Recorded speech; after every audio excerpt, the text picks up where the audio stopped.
Let's have a look at the WebAgent window. The WebAgent window provides the agents with some great information about the customer and further functionality to handle the customer calls and contacts. This includes tasks such as transferring and classifying the calls. Let's start with your profile. Your profile is located on the top right-hand corner. By clicking on your profile icon, you can see your availability. Don't forget your availability is controlled by your team's present status. You can also log into the UCC from here. If you select Manage Profiles, you can see all of your UCCs. From here, you're able to log into multiple UCCs or choose a single UCC. To log into the call centre, select the toggle button next to the name of the UCC. When the button is blue, you're logged in. Selecting the button again logs you out and turns the button grey. You can change the theme of the web agent using the drop-down. You can select between a light theme, a dark theme, or a Teams theme. You can also access your present settings. To receive a call from the call centre, you must be available in Teams. However, there are going to be times where you need to be unavailable and you'll need to take yourself out of the queue. This could be to have lunch or attend a meeting, for example. To take yourself out of the queues, you'll need to open your Teams client and put yourself into either busy or away. To do this, click on your profile icon or initials in Teams and click on your present status. From the drop-down, select either busy or away. Now we need to tell the UCC why you're unavailable by selecting a reason code in the web agent. To select a reason code, click on your profile icon or initials in the WebAgent window and go down to the reason codes.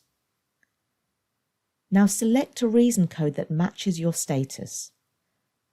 For example, if we have chosen busy in Teams, let's select doing emails from the reason code list. Your colleagues and supervisors will be able to see from the web wallboard or the Snapper toolbar that you're busy and the reason code that you've selected.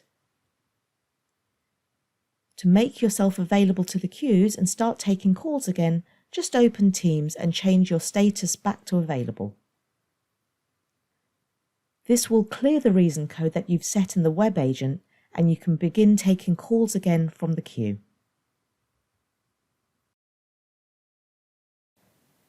There are three main icons in the web agent down the right-hand side. The first icon is the contacts icon. Here we can search for a colleague by typing a name into the search bar. Let's type Lydia. Here we can see if Lydia is online or offline. If we click on her name, we can message her, call her, send her an email, or if we click on the three dots, we can see her contact card and her agenda. Click on the cross in the search bar to stop searching. From here, we can also see any other frequent transfers or default contacts.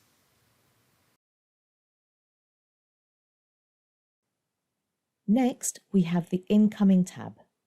This will be the default tab that's open when you first log into the web agent. From here, we can see any incoming calls in the queue. We can also see as the calls develop through their journey into the call centre.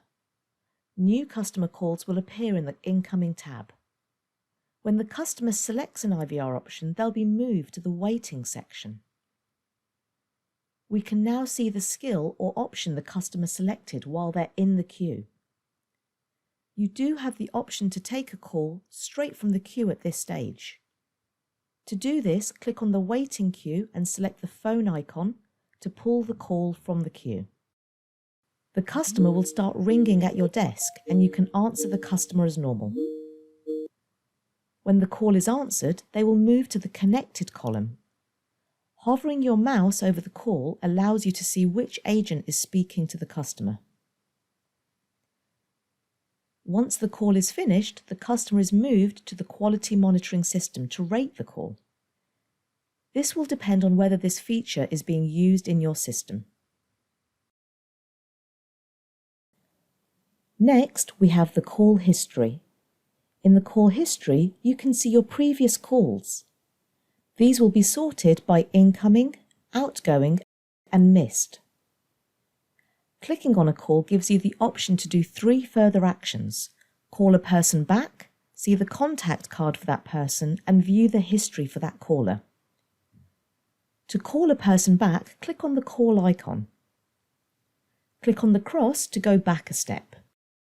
Viewing the contact card allows you to call them back, send a message, or even an email if this has been configured. If you have a CRM system connected, you'll be able to see more information here. The history for the caller shows you all the interactions between yourself and the customer.